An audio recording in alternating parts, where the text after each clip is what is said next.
Alright, video blog check everybody. Azrael here and we are back again for another vlog. Medyo na-delay ako in posting this video but ihahabol natin to for our kumbaga ating tradition, no? So I'm here again with the Honor X7D from Honor Philippines. So i-unbox natin to and also do a tech specs rundown, no? Para mapakita ko sa inyo kung gaano aganda tong phone na to. Na-release noong October at today is November but still if you're looking for a new phone na water resistant from Honor Philippines, so eto na yung phone na para sa inyo, Honor X7D.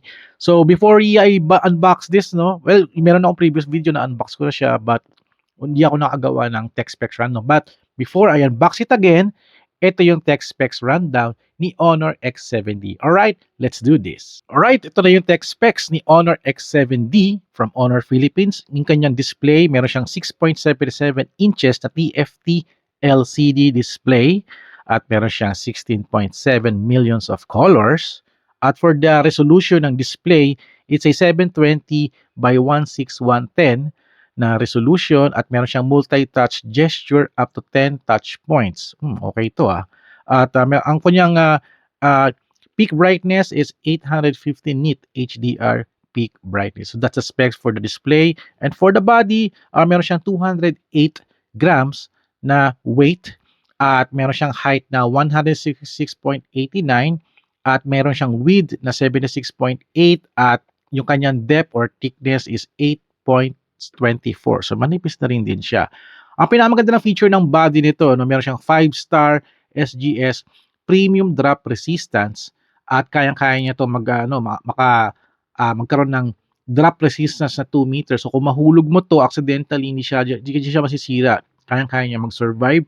At ito yung pinakang magandang feature ni X7D. Meron siyang IP65 na water resistance features which is pwede siyang mabasa sa ulan, mahulog sa toilet, bakit ba toilet? Or sa pool halimbawa or sa tubig or sa baha. So okay ito, tamang-tama to since uso ang baha ngayon sa bansa natin. No? If you have the Honor X7D, kahit umuulan, kahit baha dyan sa paligid, hindi ka magwo-worry kasi the phone can survive.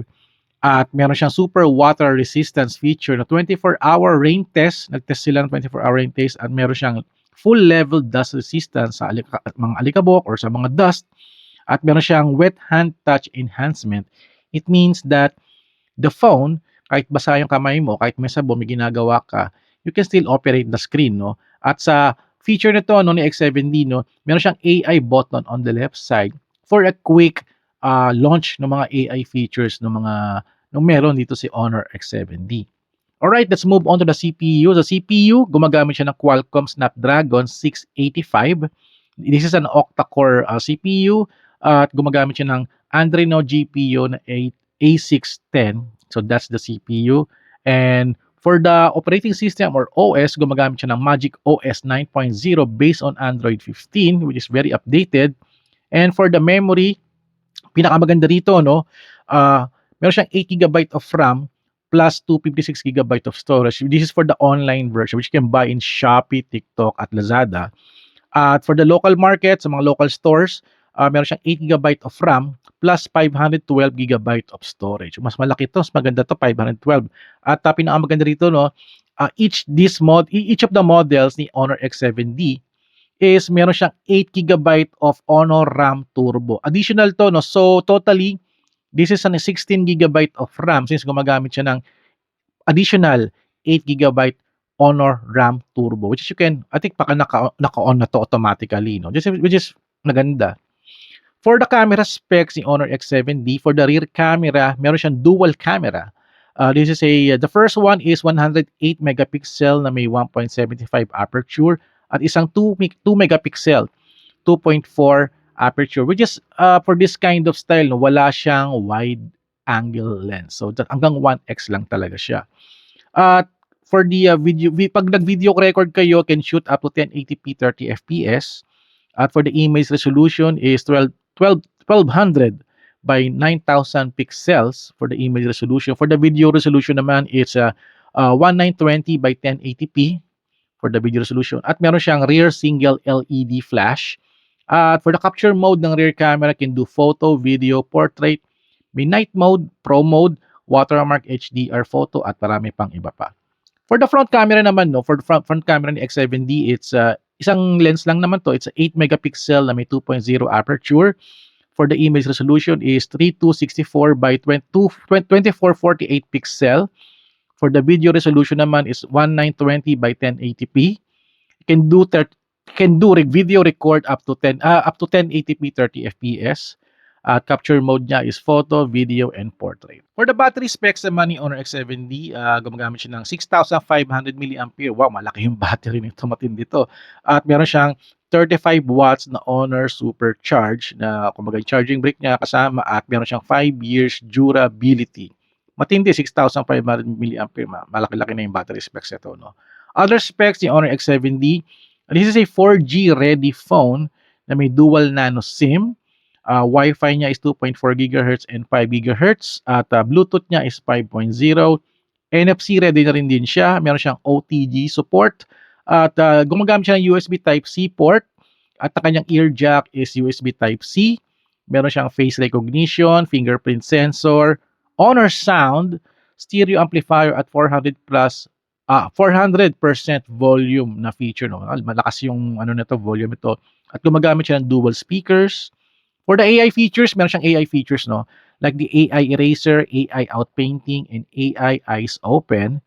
At meron din siyang magic portal for, yung mga ibang features na like tap mo yung yung screen, can screenshot for example. At magic capsule for other notifications sa may taas ng camera mo.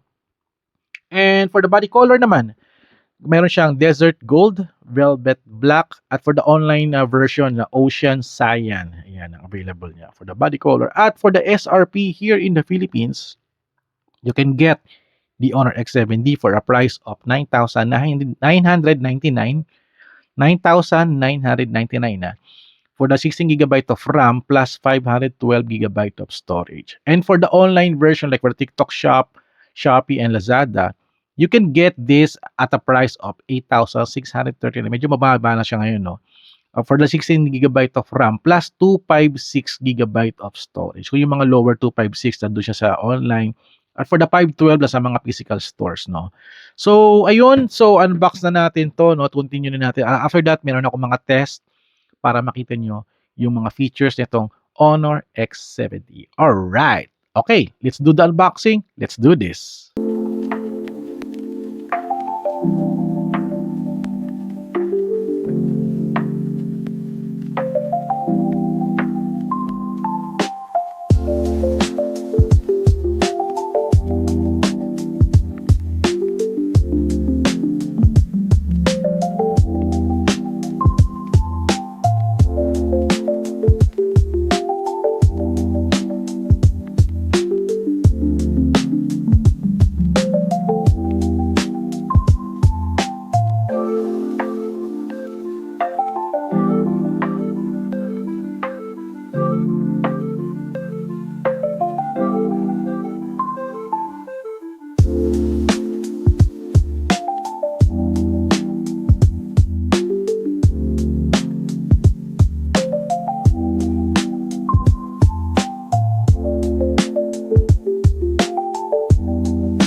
Alright guys, this is the Honor X7D na unbox natin kanina. No? Actually, itong unit na to kay Nicole to, hinaram ko lang kasi yung aking unit ay nawala ko sa event ni Honor Philippines. Kaya pasensya na.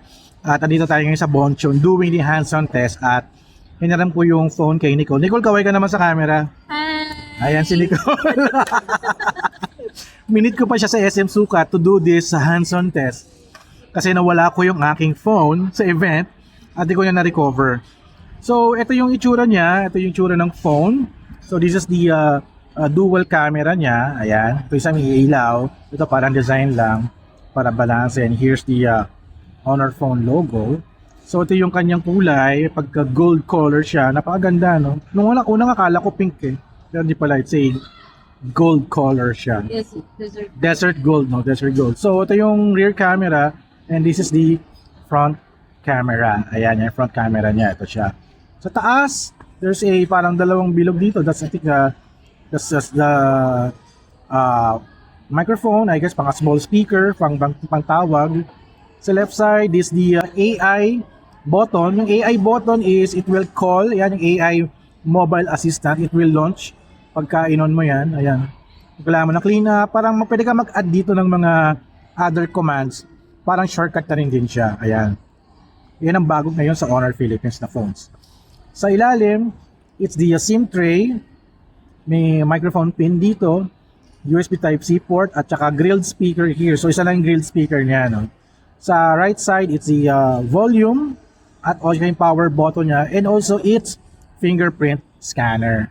So kung mag-a-unlock ka ng phone, tapat mo lang yung finger mo and boom! Ano na, in-scan tuloy yung mukha ko, no? Ulitin natin. And 1, 2. Slide daw. Face recognize kasi. So, nakikita kasi yung aking face. Nakasit siya sa face recognition. Ayan. Ayun, okay na. Gumana yung fingerprint. Gumana. Tinakpan ko lang yung camera. So, ito yung UI niya. It is very smooth. Okay naman siya. And checking out the about the phone. Where's the about the phone? So, X7D, Snapdragon 685, 8GB of RAM plus 8GB of RAM turbo, so 16GB.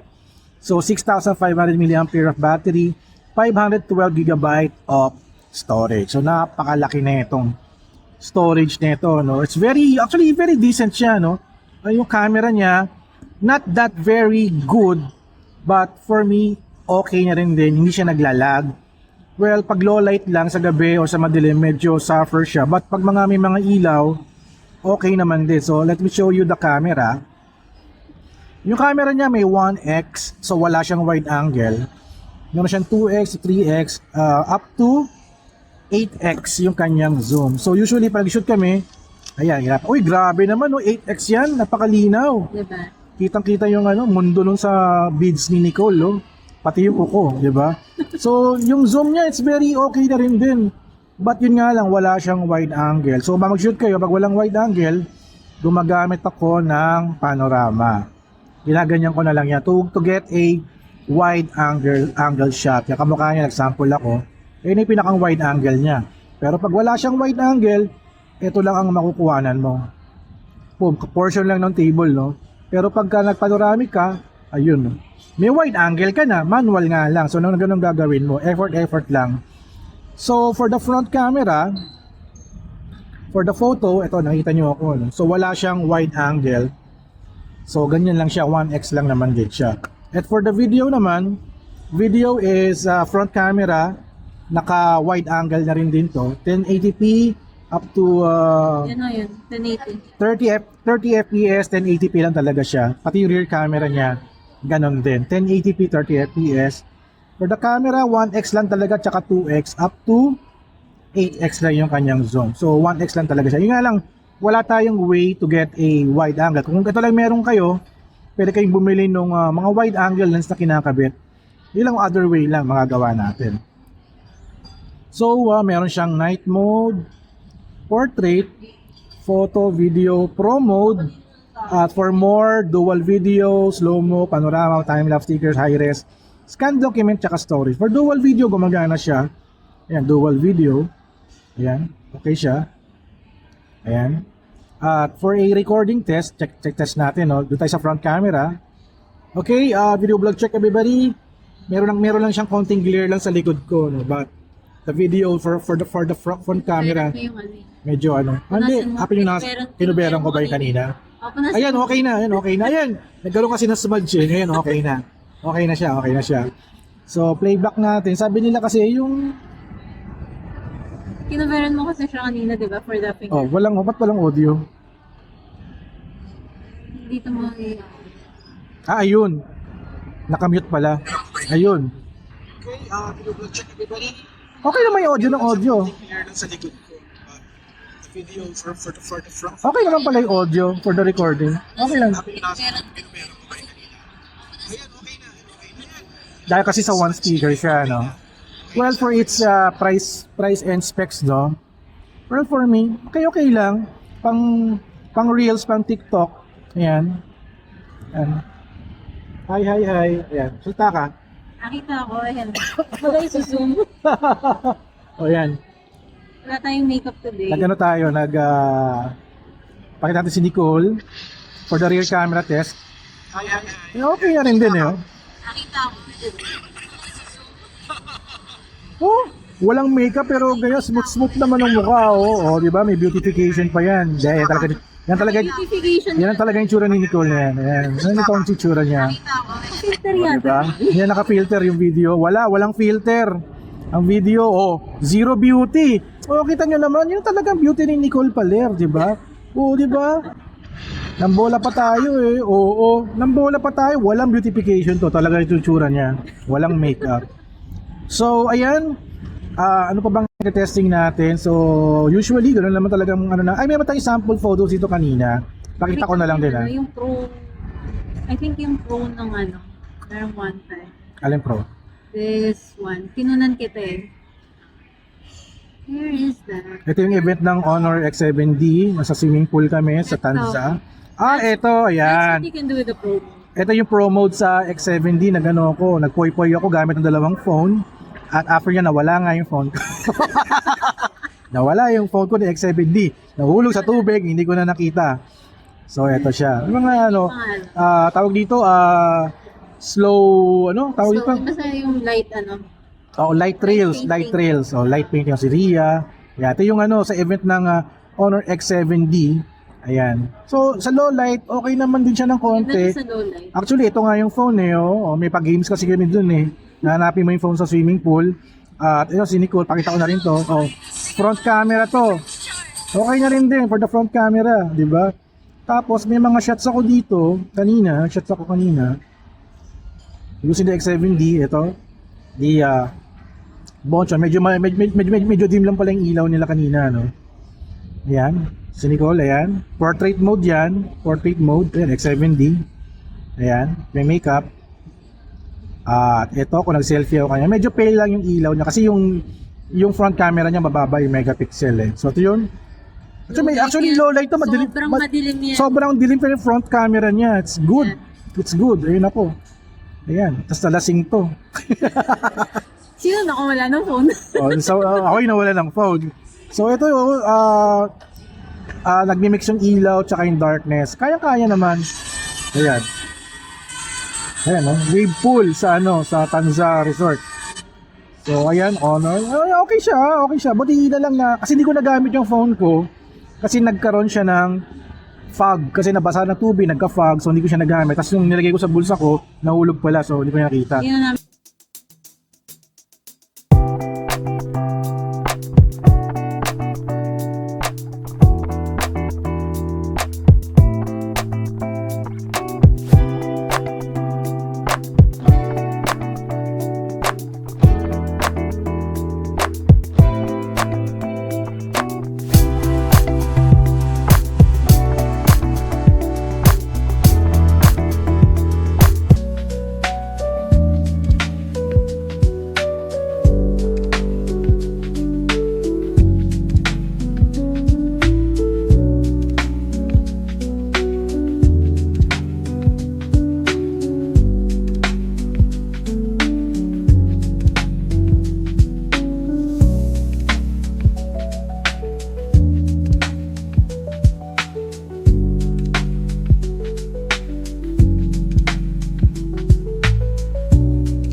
So ayun, ito na yung Honor X70, just ending my vlog collection ng mga Honor phones to.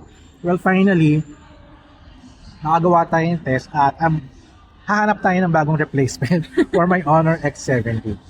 So ayun, thank you guys for watching at tapos na naman ang ating hands-on test and review of this phone. For the camera spec, it's good, pero for gaming, hindi ko pa natatry, no?